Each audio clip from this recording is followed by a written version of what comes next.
সোমবার স্বরাষ্ট্র মন্ত্রণালয়ের অধীনে 10টি অধিদপ্তরের ঊর্ধ্বতন কর্মকর্তাদের নিয়ে মন্ত্রণালয়ের সম্মেলন কক্ষে বৈঠক করেন স্বরাষ্ট্রমন্ত্রী সালাউদ্দিন আহমেদ। দীর্ঘ 3 ঘণ্টার আলোচনায় পুলিশের রদবদল, মামলা বাণিজ্য, আগ্নেয়াস্ত্রের লাইসেন্স, পাসপোর্ট অফিসের ভোগান্তিসহ বেশ কিছু সিদ্ধান্ত নেওয়া হয়। পরে সাংবাদিকদের বিস্তারিত তুলে ধরেন স্বরাষ্ট্রমন্ত্রী। পুলিশের চেইন অফ কমান্ড মেনে চলার ওপর সাফ নির্দেশনা দেওয়া হয়। লটারি নয়, যোগ্যতা বিবেচনায় পুলিশের ওসি, এসপি বদলি ছাড়াও শূন্য পদে কনস্টেবল নিয়োগ দেবে সরকার। আগামীর অগ্রগতির ভিত্তি আনোয়ার ইস্পাত, স্ট্রংগেস্ট স্টিল সিন্স 1978। লটারির মাধ্যমে ওই ওসি এবং এসপি নিয়োগ হয়েছে বিভিন্ন জায়গায়।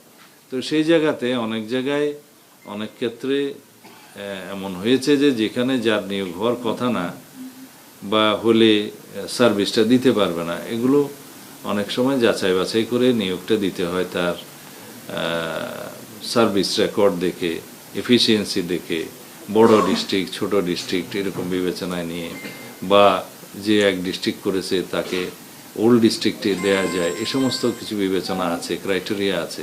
5ই আগস্টের পর হয়রানিমূলক মামলার অভিযোগ খতিয়ে দেখে পুলিশকে ব্যবস্থা নিতে নির্দেশনা দেন মন্ত্রী। হুঁশিয়ারি দিয়ে বলেন, রাজনৈতিক ব্যক্তি কিংবা দলের কেউ পুলিশের কাজে বাধা দিতে পারবে না।